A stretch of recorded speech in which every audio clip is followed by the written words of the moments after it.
부자는 왜 행복하지 않을까요? 따사로운 햇살이 비추던 어느 날 아침, 부처님과 제자는 먼 길을 걷고 있었습니다. 길가엔 논밭이 펼쳐져 있었고 작은 시냇물이 졸졸 흐르는 평화로운 마을 풍경이 이어졌지요. 두 사람은 묵묵히 길을 걷다 시장 근처에 큰 저택 앞을 지나게 됩니다. 그때였습니다. 대문 안에서 고함 소리와 함께 화가 난 남자의 목소리가 터져나왔습니다. 도대체 이 값비싼 도자기를 이렇게 다룰 수가 있나? 내가 얼마나 많은 돈을 주고 샀는 줄 알아? 하인들은 잔뜩 움츠린 채 말도 제대로 못하고 있었고 그 부유한 상인은 얼굴이 벌겋게 달아오른 채 분노에 휩싸여 있었습니다. 대문 밖까지 퍼지는 고함에 사람들도 슬쩍 고개를 돌려보았고 그 순간 제자가 조심스럽게 입을 열었습니다. 스승님, 저분은 이 마을에서 가장 부유한 상인이라 들었습니다. 금은 보화도 많고 땅도 수백 마직이나 가지고 있다던데 왜 저렇게 화를 내며 살고 있을까요? 부처님은 잠시 발걸음을 멈추시고 그 저택을 한참 바라보시다가 아주 조용한 목소리로 말씀하셨습니다. 그래 제자야. 그는 겉으로 보기엔 가진 것이 많고 화려하지. 하지만 과연 그는 부자인가? 가진 것이 많다고 해서 반드시 부자라고 할 수 있을까? 제자는 의아한 표정으로 되물었습니다. 스승님, 가진 것이 많고 사람들로부터 존경도 받는 사람이라면 그가 진짜 부자가 아니겠습니까? 그렇다면 진정한 부자는 누구입니까? 부처님은 고개를 살짝 끄덕이시며 다시 길을 걷기 시작하셨습니다. 진짜 부자란 무엇을 얼마나 가졌느냐로 판단할 수 있는 것이 아니란다. 마음을 어떻게 쓰고 있는지가 중요하지. 그대는 오늘 참된 부자의 모습을 직접 보게 될 것이다. 그 말에 제자는 깊은 궁금증을 안은 채 조용히 따라 걸었습니다. 그리고 그 길 위에서 그는 가진 것이 없어도 웃을 수 있는 사람, 나눔을 기쁨으로 여기는 사람, 그리고 마음이 넉넉한 사람을 만나게 될 것입니다. 지금 이 영상을 보고 계신 여러분은 지금 마음이 부자인가요? 아니면 가진 것을 잃을까 두려운 물질의 노예가 되어 있진 않으신가요? 부처님께서 전하시는 진정한 부자의 이야기를 이제부터 함께 들어보시죠. 부처님, 가난한 노인의 집에 들르시다. 하늘이 점점 어두워지더니 갑자기 빗방울이 뚝뚝 떨어지기 시작했습니다. 부처님과 제자는 길을 걷다 산 중턱에 자리한 작은 마을에 이르게 되었지요. 빗줄기가 굵어지자 제자가 말했습니다. 스승님, 저기 앞에 초가집이 보입니다. 잠시 비를 피할 수 있겠지요? 부처님은 고요히 고개를 끄덕이셨고 두 사람은 그 집 앞 처마 밑으로 다가갔습니다. 그때 안에서 할아버지 한 분이 문을 열고 나와 웃으며 말했습니다. 비가 오는구먼. 어서 들어오시오. 비 맞으면 감기 걸리지. 할아버지의 집은 작고 낡았습니다. 문풍지엔 구멍이 나 있고 솥단지엔 오래된 재가 쌓여 있었지요. 벽에 기대어 있는 장작은 절반쯤 썩어 있었고 방 안엔 거적 몇 장이 전부였습니다. 하지만 이상하게도 그 공간은 따뜻했습니다. 마루 한켠엔 작은 꽃병이 놓여 있었고 할아버지는 자그마한 화로에 불씨를 다시 살리며 두 사람을 앉게 했습니다. 비가 와서 오늘은 장에 못 나갔어요. 찬 게 없지만 뜨끈한 보리차 한 사발 드시고 쉬었다 가시오. 그리고는 방 안에서 구수한 차 한 잔과 말린 나물, 조밥 몇 덩이를 정성스레 내왔습니다. 제자는 그 모습을 보고 눈이 동그래졌습니다. 이렇게 가난하신데도 어떻게 이리 환하게 웃으시지? 이렇게 넉넉히 베푸실 수 있단 말인가? 할아버지는 부처님과 제자에게 차를 따르며 말했습니다. 나는 가진 건 없지만 마음만은 늘 넉넉하오. 내 하루에 감사하고 오는 손님이 있으면 참 반갑지요. 오늘도 이렇게 귀한 두 분이 오셨으니 이게 복이지요. 그 말을 듣고 제자는 잠시 멍하니 할아버지를 바라보다가 부처님께 조심스럽게 속삭였습니다. 스승님, 아까 그 부자 상인은 분노로 가득했는데 이분은 아무것도 없는데도 어쩌면 이렇게 평온할 수 있는 겁니까? 부처님은 조용히 웃으시며 말씀하셨습니다. 이분이야말로 마음의 부자란다. 무엇을 소유하느냐보다 어떻게 살아가느냐가 참된 부자의 기준이지. 이 세상엔 금은 보화를 쌓고도 불안한 사람도 있고 비를 맞으며도 노래하는 이가 있다. 그 차이는 가진 것이 아니라 바로 마음에 있단다. 제자는 고개를 숙이며 말했습니다. 스승님, 오늘 저는 참된 부자의 첫 얼굴을 본 것 같습니다. 부처님은 흐뭇하게 제자의 어깨를 두드려 주셨습니다. 그래, 그대는 이제 진짜 부자가 무엇인지 알게 될 것이니라. 그리고 초가집을 나설 무렵 비는 어느새 그쳐 있었고 마을엔 무지개가 조용히 걸려 있었습니다. 여러분은 지금 어떤 마음으로 하루를 살아가고 계신가요? 불안한 미래를 쥐고 잠 못 드는 부자인가요? 아니면 조촐한 삶 속에서도 감사로 하루를 채우는 마음의 부자인가요? 그 선택은 결국 우리 자신의 마음에 달려 있습니다. 빈 마음이 부자의 첫걸음. 초가집을 나선 부처님과 제자는 여전히 빗물에 젖은 산길을 조심스레 걸었습니다. 제자의 마음은 한동안 말이 없었지요. 초라한 집에서 만난 그 노인의 환한 미소가 자꾸만 떠올랐기 때문입니다. 그러다 제자가 조심스럽게 입을 열었습니다. 스승님, 그 노인분의 삶을 보고 나니 제가 지금껏 부자라고 생각했던 개념이 모두 뒤바뀐 것 같습니다. 어쩌면 저도 지금껏 가진 것을 쌓기 위해 너무 바쁘게만 살았던 것 같아요. 마음은 늘 부족하고 허전했으면서도 말입니다. 부처님은 제자를 향해 고개를 끄덕이며 말씀하셨습니다. 그대는 좋은 눈을 갖고 있구나. 사람들은 종종 외형으로만 판단하지. 하지만 진짜 부자와 가난한 사람의 차이는 바로 마음을 비울 줄 아느냐, 욕심을 내려놓을 줄 아느냐에서 갈린다네. 제자가 물었습니다. 스승님, 왜 사람들은 그렇게 마음을 비우는 걸 어려워할까요?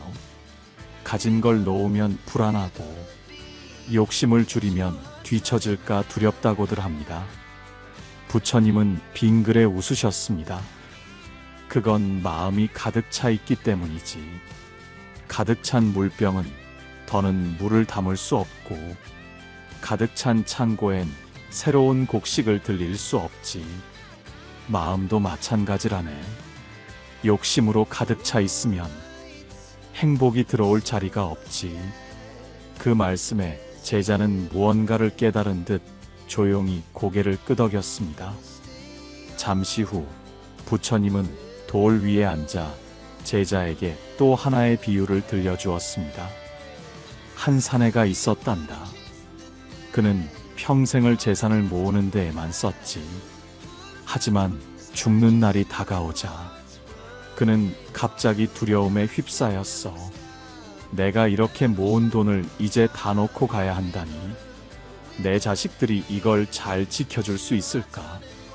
결국 그는 가진 것을 지키느라 삶도 죽음도 편하지 못했지. 그 사내는 재산을 쌓는 데는 성공했지만 마음을 비우는 법을 몰랐기에 단 한 번도 부자가 되어보지 못한 것이다. 그 이야기를 듣고 제자는 고개를 푹 숙였습니다. 스승님, 저는 가진 것이 많지 않지만 마음 한켠엔 욕심이 늘 자리 잡고 있었습니다. 남들과 비교하고 더 가지려 애쓰고 그러다 지쳐가면서도 그게 당연한 삶이라 믿고 있었지요. 부처님은 제자의 등을 가만히 토닥이시며 말했습니다. 그대가 그걸 알아차렸다면 이미 절반은 이룬 것이나 다름없다. 비우면 비울수록 진짜 중요한 것들이 보이게 되어 있지. 마음의 부자는 불안이 들어올 자리를 막고 평온이 머물 집을 만드는 사람이란다. 그리고 부처님은 하늘을 가리키며 말씀하셨습니다. 하늘은 늘 비어 있기에 햇살도 구름도 별빛도 머무를 수 있다네. 너무 채우려 하지 말고 흘러가게 두어라. 그것이 진짜 부자의 첫걸음이지. 제자는 그 말을 들으며 다시 길을 걸었습니다. 이번엔 걸음이 한결 가볍고 평온했습니다. 욕심 하나를 내려놓았을 뿐인데 세상이 다르게 보이기 시작한 것이죠. 여러분은 지금 무엇으로 마음을 채우고 계신가요? 남의 시선, 비교, 불안, 혹은 욕심으로 마음의 빈자리를 억지로 채우려 하진 않으신가요? 마음을 비운 그 자리에 감사와 평온이 머물 수 있도록 우리도 이제 부자의 첫걸음을 시작해 볼까요? 부처님, 왕궁의 부자를 만나다. 며칠 뒤 부처님과 제자는 큰 나라의 수도로 향하게 되었습니다.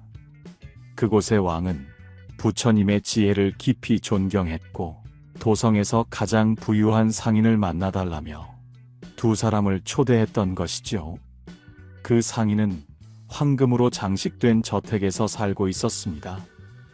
대문 앞엔 하인들이 길게 줄지어 서 있었고 집 안 곳곳은 값비싼 장식품으로 반짝이고 있었지요.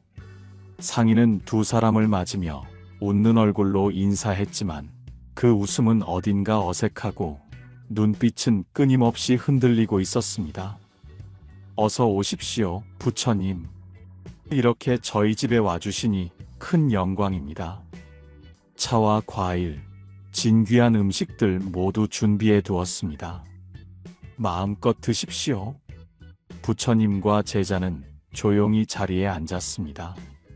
그런데 상인은 계속해서 이런 말을 이어갔습니다. 요즘 하인들이 말을 안 들어서 골치 아픕니다. 재산을 노리는 친척들도 있고 아이들 교육도 어렵고요. 믿을 사람이 없습니다. 이 많은 것을 지키는 게 쉬운 일이 아니라서 잠도 잘 못 자고 늘 긴장하고 있지요.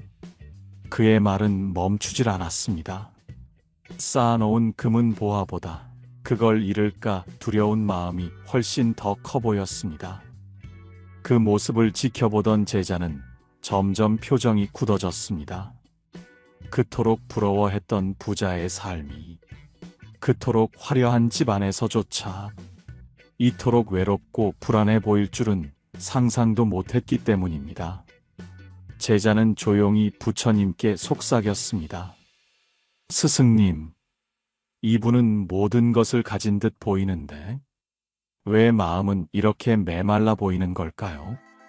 부처님은 상인의 얼굴을 가만히 바라보시며 천천히 입을 여셨습니다. 그대는 많은 것을 가졌지만 정작 자신은 하나도 누리지 못하고 있구려. 재물은 쌓아도 마음이 불안하면 그건 그대를 위한 것이 아니라 그대를 짓누르는 짐이 되고 마는 법이지. 상인은 그 말을 듣고 잠시 고개를 떨구었습니다. 그리고 조심스레 입을 열었습니다. 맞습니다, 부처님. 제 인생은 늘 경쟁과 불안의 연속이었습니다.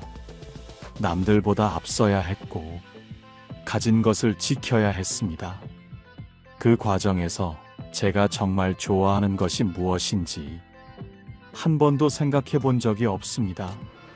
모두가 부러워하는 저의 삶이 정작 제겐 고통스러웠던 것입니다. 그 말을 들은 제자는 마음이 먹먹해졌습니다. 아무것도 가진 것 없는 노인의 초가집에서는 따뜻한 차 한 잔이 사람을 살리는 느낌이었는데, 모든 것을 다 가진 이 화려한 집에선 도리어 마음이 얼어붙는 느낌이 들었던 것입니다. 부처님은 조용히 말씀하셨습니다. 사람들은 금은 보화를 보며 부자라 말하지만 나는 마음이 평온한 이를 부자라 말하네. 갖고 있는 것을 누릴 줄 모르고 나누지 못하며 끊임없이 불안해하는 자는 그 누구보다 가난한 자일지도 모르지. 그리고 부처님은 제자에게 조용히 물었습니다. 그대는 이제 어떤 삶이 진짜 부자의 삶이라 생각하느냐? 제자는 고개를 숙이며 말했습니다. 스승님, 저는 지금 많이 가진 사람보다 마음을 누릴 줄 아는 사람이 얼마나 복된 존재인지 느끼고 있습니다. 부처님은 빙그레 웃으셨습니다. 그래, 그대는 이제 진짜 부자의 마음을 향해 한 걸음 더 다가갔구나. 여러분은 지금 가진 것을 누리고 계신가요? 아니면 지키느라 혹은 더 가지려 하느라 정작 자신을 잃고 있지는 않으신가요? 마음을 놓을 줄 알면 그 순간부터 우리는 진정한 부자가 됩니다. 부처님의 가르침, 마음의 부자는 이런 사람이다. 도성에서의 하룻밤이 지나고 부처님과 제자는 숲길을 따라 걷고 있었습니다. 햇살은 포근했고 나뭇잎에 맺힌 빗방울이 반짝이며 떨어졌습니다. 그 길 위에서 제자는 조용히 입을 열었습니다. 스승님, 제가 어릴 적부터 배운 부자의 개념은 무언가를 많이 가진 사람이었습니다. 하지만 요 며칠 스승님과 길을 걷다 보니 그 생각이 송두리째 흔들리고 있습니다. 그래서 여쭙습니다. 진짜 부자란 어떤 사람입니까? 부처님은 천천히 걸음을 멈추시고 풀밭 위에 자리를 잡고 앉으셨습니다. 그리고 제자에게 작은 미소를 지어 보이며 말씀하셨습니다. 잘 물었다, 제자야. 진짜 부자란 가진 것을 지키느라 고통받는 이가 아니라 비움 속에서 만족을 알고 나눔 속에서 기쁨을 아는 이라네. 제자는 조용히 그 말을 새기며 고개를 끄덕였습니다. 부처님은 이어서 비유 하나를 꺼내셨습니다. 두 사람이 있었지. 한 사람은 매일 자신의 창고에 금을 쌓으며 살았고, 또 한 사람은 매일 자신의 마음에 기쁨을 쌓으며 살았지. 시간이 흘러 첫 번째 사람은 금이 늘수록 더 불안해졌고, 두 번째 사람은 작은 일에도 웃음이 늘었지. 그렇다면 누가 부자인가? 제자는 망설임 없이 대답했습니다. 두 번째 사람입니다, 스승님. 마음에 기쁨을 쌓으며 살았던 사람 말입니다. 부처님은 고개를 끄덕이며 말씀하셨습니다. 그래, 그대는 이제 보이는구나. 세상엔 물질의 풍요만을 쫓다 마음의 가난에 허덕이는 이들이 참 많지. 진짜 부자란 불안이 찾아와도 흔들리지 않고 결핍이 생겨도 감사할 줄 아는 이라네. 부처님은 손가락으로 땅 위에 원을 그리며 말씀을 이었습니다. 우물이 있단다. 그 우물은 깊이가 중요하지. 물이 맑고 고요하면 그 안에 달도 비치고 별도 머무르지. 마음도 그렇다. 깊고 고요한 사람에겐 어떤 복도, 어떤 평온도 자연스레 찾아오게 되어 있지. 그 말씀에 제자는 가만히 숨을 고르며 묻습니다. 스승님, 그럼 저는 어떻게 해야 그런 마음의 부자가 될 수 있을까요? 부처님은 제자의 눈을 바라보며 아주 조용한 목소리로 말씀하셨습니다. 첫째, 욕심을 경계하라. 욕심은 끝이 없고 끝이 없는 길은 언제나 외롭고 헛되다. 둘째, 만족할 줄 알아라. 작은 그릇에 담긴 물이라도 갈증을 해소할 수 있는 법이지. 셋째, 나누라. 나눌 줄 아는 이는 항상 다시 채워진다. 이 세 가지를 실천하면 그대는 가진 것이 많든 적든 늘 마음은 부유할 것이고 그것이 바로 진정한 부자의 삶이라네. 제자는 그 자리에 조용히 엎드려 부처님께 예를 올렸습니다. 저는 오늘 마음의 부자 되는 법을 배웠습니다. 그 가르침을 잊지 않고 매일 한 걸음씩 실천하겠습니다. 부처님은 제자의 어깨를 가만히 두드리며 말씀하셨습니다. 그대의 마음에 이미 큰 부가 깃들었다.